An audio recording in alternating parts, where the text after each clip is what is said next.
এই মুহূর্তে বড় আপডেট, সুপ্রিম কোর্টের নির্দেশ মেনে নিল নির্বাচন কমিশন। জাতীয় নির্বাচন কমিশন সুপ্রিম কোর্টের নির্দেশ মেনে নিল।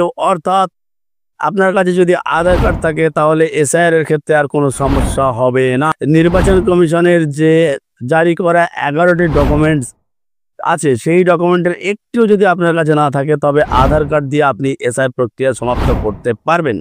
এই ধরনের খবর উঠে আসছে।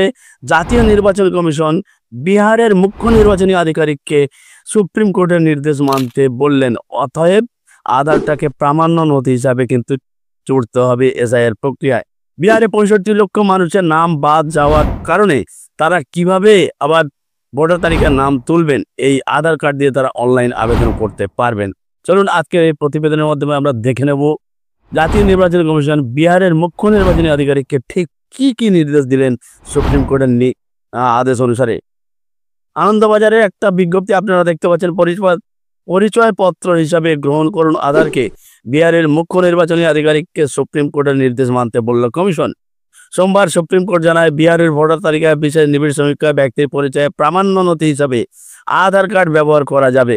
ভোটার তালিকায় নথিতে আধার কার্ডকে যুক্ত বললেন শীর্ষ আদালত। সুপ্রিম কোর্টের নির্দেশ মেনে পরিচয়পত্র হিসাবে আধার কার্ড গ্রহণ করতে বিহারের মুখ্য নির্বাচনী আধিকারিককে বলল জাতীয় নির্বাচন কমিশন। মঙ্গলবার সেই মর্মে বিহারের সিইওকে একটি নির্দেশ পাঠিয়েছে তারা।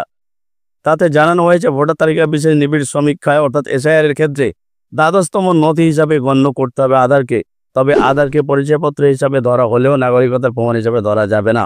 অর্থাৎ বন্ধুরা, এসআইআর প্রক্রিয়ায় আপনার যে 11টা ডকুমেন্টস আছে, সেই 11টা ডকুমেন্ট যদি না 11টা ডকুমেন্টের মধ্যে যদি আপনার একটিও ডকুমেন্ট যদি না থাকে, আপনি আধার কার্ড দিয়ে এসআইআর প্রক্রিয়ায় ভোটার লিস্টে নাম তুলতে পারবেন।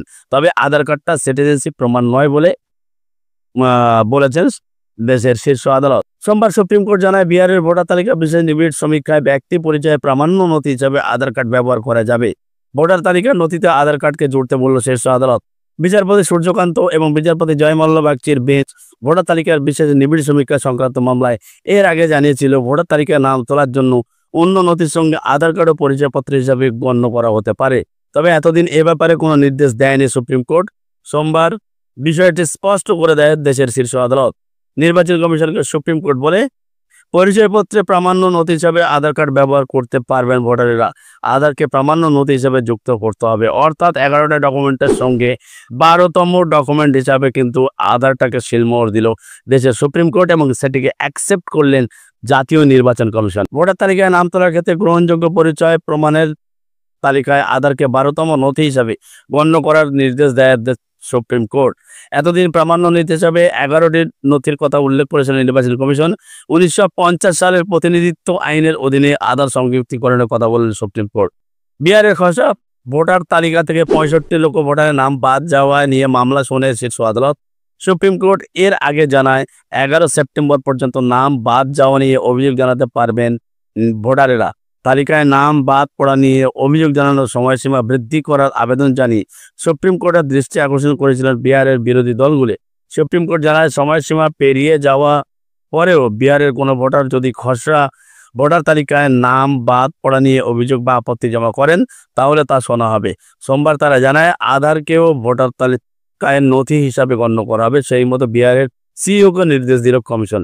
অর্থাৎ যারা 65 লক্ষ ভোটার লিস্ট থেকে যাদের 65 লক্ষ মানুষের নাম বাদ গিয়েছিল, তাদেরকে আবেদন করার জন্য 11 সেপ্টেম্বর পর্যন্ত নির্দেশ দিয়েছিল জাতীয় নির্বাচন কমিশন। এখন সুপ্রিম কোর্ট বলছে, সময়সীমা পেরিয়ে গেলেও তারা ভোটার লিস্টের নাম তোলার জন্য আধার কার্ড দিয়ে তারা আবেদন করতে পারবেন এবং এর ডেটও কিন্তু বাড়ানো হবে। বন্ধুগণ, আজকের এই প্রতিবেদনে স্পষ্ট হয়ে গেল যে আধার কার্ড 12তম ডকুমেন্ট হিসাবে গণ্য হচ্ছে এবং 11 সেপ্টেম্বর লাস্ট ডেট ছিল ভোটার তালিকায় নাম তোলার আবেদন জানানোর জন্য। সেই সময়সীমাও কিন্তু বাড়াতে দিয়েছে জাতীয় নির্বাচন কমিশন। তো এটা একটি গুরুত্বপূর্ণ খবর এবং এটা দেশবাসীর জন্য খুব একটা ভালো খবর।